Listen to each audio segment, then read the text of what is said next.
Maaaring tama ka nga, Kuya Pedro. Pero, kumilos na tayo. Habang hindi pa huli ang lahat, huwag natin hayaang manaig ang kasamaan. Tapusin na natin ang digmaang ito.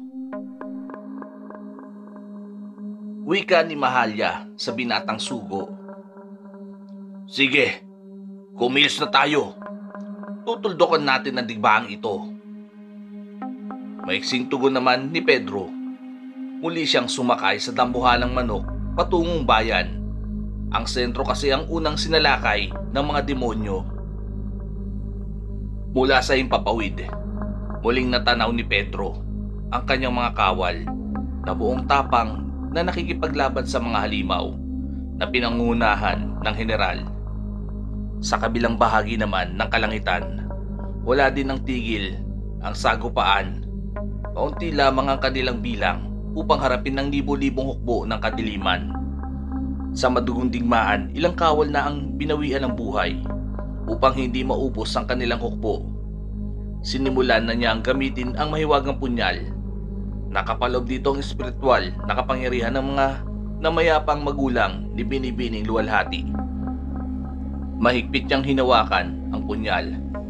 Bago nagwika sa kanyang isipan, ginamit niya ang kanyang abilidad at pamamaraan na madalas niyang gawin noong nagdaang digmaan. Kinausap niya ang mutya sa loob ng kanyang katawan na bigyan siya nito ng proteksyon na magsisilbi niyang kalasag. Kailangan niya ng pisikal na lakas bago manipulahin ang kulog at kidlat. Mutya, Mutya, kailangan ko ngayon ang tulong mo. Gabayan mo ko sa aking gagawin. Ipagkaloob mo sa akin ang buong mong kapangyarihan. Hindi kakayanin ng aking katawan na gamitin ang punyal na wala ang tulong mo. Magkasama ulit tayong lalaban hanggang kamatayan. Wika ni Pedro sa mutya ng bulalakaw sa kanyang isipan. Hindi mo na kailangan sabihin pa ang tungkol sa bagay na yan, Pedro. Kanino ko bang gustong magpakawala? Hinihintay ko lang ang utos mo. Matagal mo kong hindi nagamit, kaya sapat na ang kapangyarihan ko na gabayan ka sa pakikipaglaban. Gawin mo na ang nais mong gawin. Handa na akong lumaban. Tugon naman ng mutya. Maraming salamat, Mutya. Maasahan ka talaga sa lahat ng oras. Sabay tayong lalaban. Uksain ang mga kalaban. Hindi na nag-aksaya ng oras si Pedro. Gamit ang kanyang punyal, nais niyang subukan ang bagong kombinasyon ng sandata at kidlat na matagal na niyang inaral. Matapos ang digmaan sa bagong kinabibilangan niyang mundo, inutusan niya ang sagradong punyal na magbagong anyo bilang isang mahabang tanikala. Sa unang pagkakataon, nakita ng mga kawal ang biglaang pagbago ng kanyang sandata. Ang maiksing metal ay naging isang mahabang latigo na gawa sa aserong bakal. Nag-uumapaw ang kapangyarihan nito na nagbigay takot sa kampon ng kadiliman.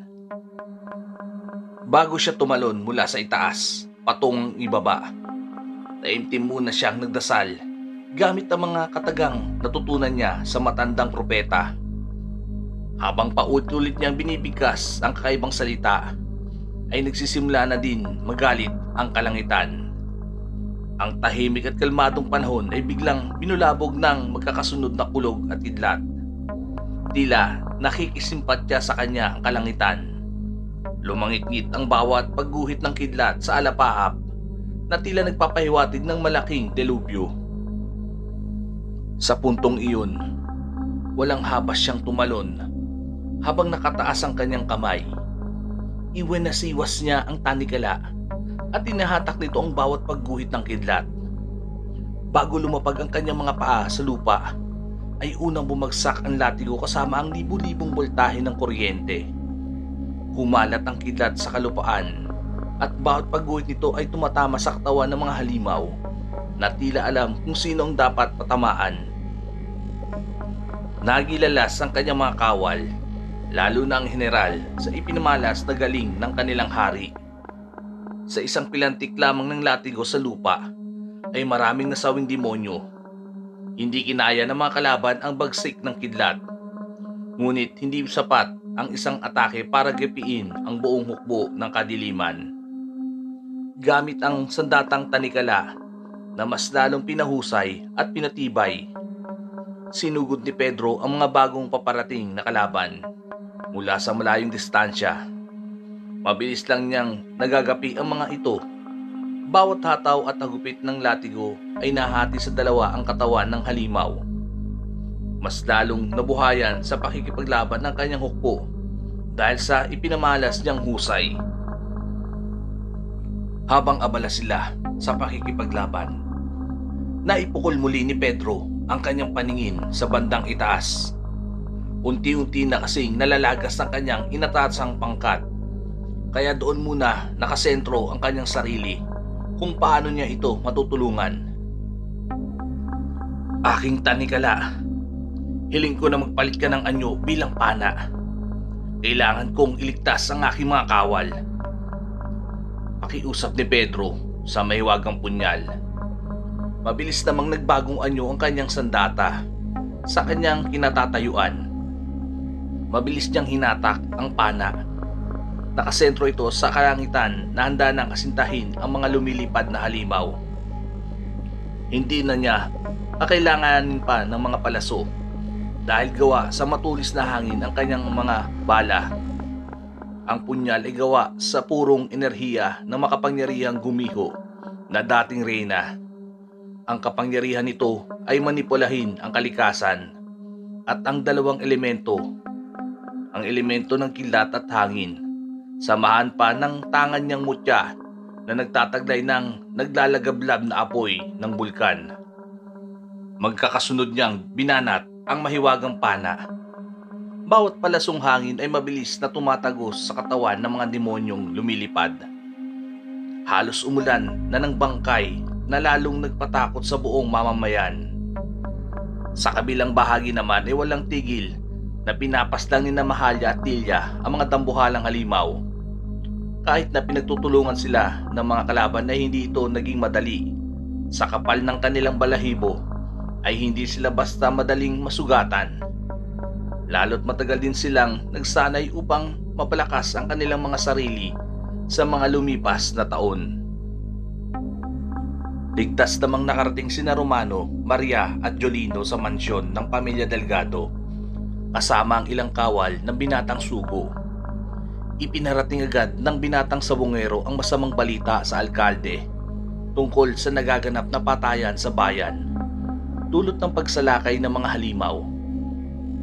Pinabulanan din ni Romano sa pamilya Delgado na kailangan nilang mag-ingat dahil anumang oras ay maaring sumalakay ang mga kalaban na nagmula pa sa impyerno. Bago inutusan ni Mayor Delgado ang kanyang mga tauhan na magbantay at maging alisto sa buong paligid ng mansyon, ay pinasadahan muna nito ng tingin ang mga kabalyero na tila hindi nagmula sa mundo ng mga tao.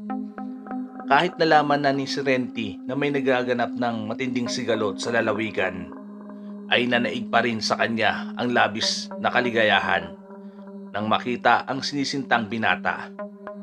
Lumapit ito kay Romano at malambing na hinawakan ng kamay na hindi na pinagtuunan ng pansin ni Mayor Delgado. Kapitan Magno, ikalat po ang mga tauhan sa labas ng mansyon. Patayin kung sino man ang makita ninyo. Huwag ninyong hahayaan na may makapasok ni isa man sa kanila. Maging alisto kayo kung hindi sila kayang patayin ng mga bala. Labanan ninyo sila ng pangil sa pangil. Masusunod po, Mayor. Ako na po ang bahala sa mga tauhan. Makaasa kayo na magiging matibay ang seguridad. Sagot naman ni Kapitan Magno. Romano, sino ba yung mga kasama mo? Saang planeta ba nanggaling ang dalawang lalaking nakasuot ng kalasag? Usisang tanong ni Mayor sa binata. Sinabi naman ni Romano na kapatid at pinsan niya ang kanyang mga kasama at ang tungkol naman sa dalawang kabalyero ay pinagtapat naman niya ang totoo ng mga kawal ito ng kanyang nakakatandang kapatid na nagmula pa sa kabilang dimensyon. Naniwala naman ang alkalde sa pinagtapat ng binata. Alam nito na hindi nagsisinungaling si Romano, lalo't galing din sila sa angkan ng mga aswang. Nangako din ng binata sa pamilya Delgado na hindi niya pababayaan si Serenity. Poprotektahan niya ito na huwag mapahamak sa kamay ng mga demonyong nag-aasik ng lagim sa buong bayan ng Iloilo. Ikaw na ang bahala sa anak ko, Romano. Nasa mga kamay mo ang kanyang kaligtasan. Kailangan din namin kumilos ng aking asawa. Hindi kami basta na lang tatayo rito at magkukulong. Alam ko na alam mo kung anong uri kami ng nilalang. Nagmula kami sa maharlikang pamilya ng mga sinaunang lipi ng mga aswang. Nagsumiksik naman sina Maria at Jolino sa mga bisig ni Romano nang marinig nila ang sinabi ni Mayor Delgado. Nagulantang sila sa kanilang mga nalaman. Hindi nila lubos sa kalain na pinamamahayan ng mga aswang ang mansyon. Bagamat hindi naman sila lubusang nasindak. Sa kadahilanan, mas nakakatakot pa ang wangis ng mga demonyo kumpara sa anyo ng mga aswang. Natatakot ka ba sa amin, Maria? Huwag kang matakot.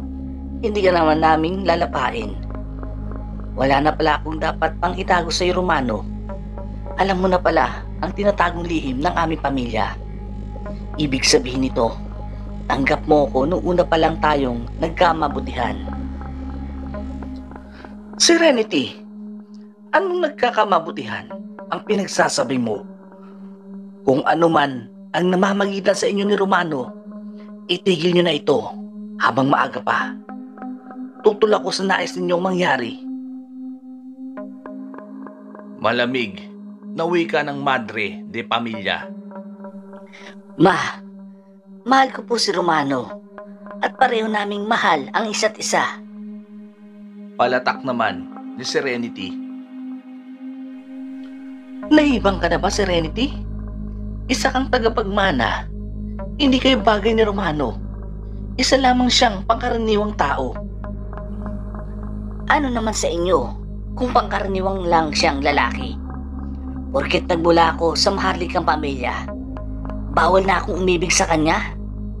Ako ang magdidikta kung sino ang dapat kong mahalin at kung kanino ako magiging masaya. Pwede ba? Tumahimik na kayo mag-ina. Ngayon pa talaga kayo magbabangayan. May malaking suliranin tayong kinakaharap. Pakiusap, ito muna ang dapat natin pagtuunan ng atensyon. Saka na lang natin pag-usapan ang tungkol sa bagay na yan. Maliwanag ba? Napatigil ang kanilang pagtatalo nang umalingaw ang magkakasunod na putok ng baril na tila may nagaganap na kaguluhan sa labas ng mansyon. Intusan ng alkalde si Romano na protektahan ng kanyang unika iha sa nagbabadyang panganib. Ipinag-utos din ito na huwag lalabas sa mansyon. Ngunit ilang minuto lang ang lumipas ay biglang tumahimik ang paligid. Lahat sila'y nabigla nang bumukas ang malaking tarangkahan sa antesala at gumuhit sa kanilang paningin ang isang pamilyar na nilalang.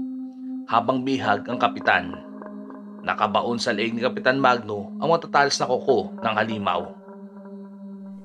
Mr. Santiago? Utal na saad ng Mayora. Hindi siya makapaniwala na buhay pa ito. Nagulat ba kayo? Hindi kayo makapaniwala na buhay pa ako. Hindi ako naparito para gumanti. Nandito ako para sa isang mahalagang bagay. Maaari ba kitang makausap, Mr. Delgado? Bungad na wika ng pinuno ng mga aswang. Ano naman ang pag-uusapan natin? Ang lakas naman ng loob mo maghimasok sa aking teritoryo. Ginawa mo pang bihag ang tauhan ko. Bitiwan mo siya at harapin mo ko. Umalma ka lang, Mayor.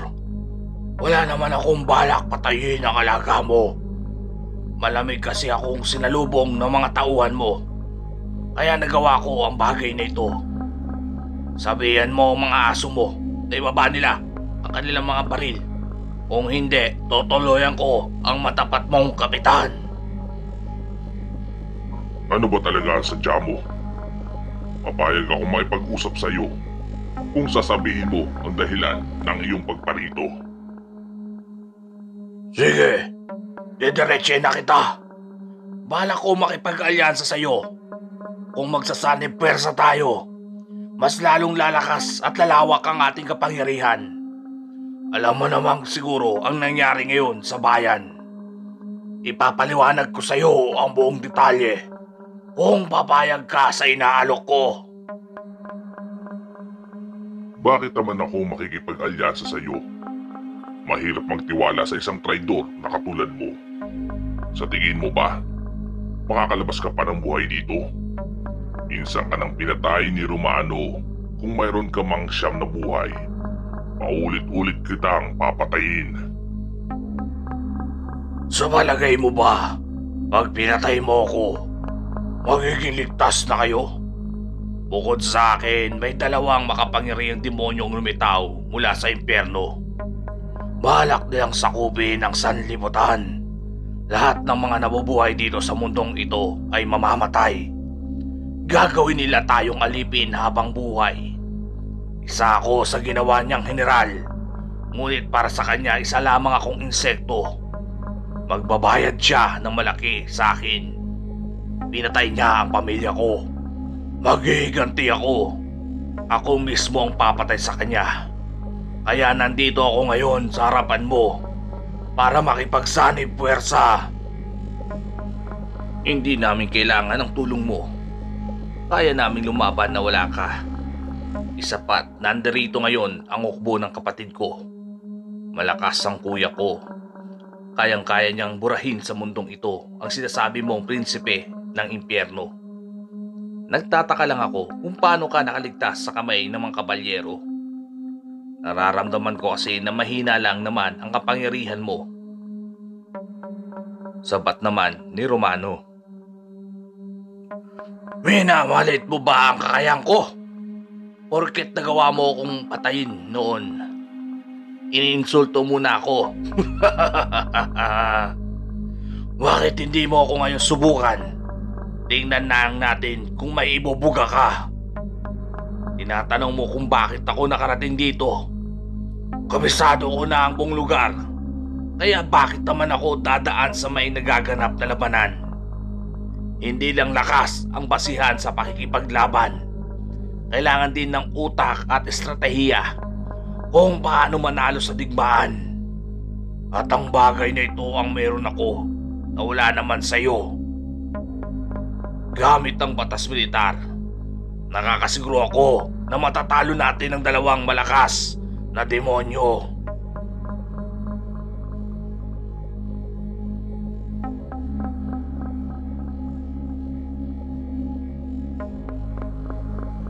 Okay, gandang gabi o araw sa inyo lahat.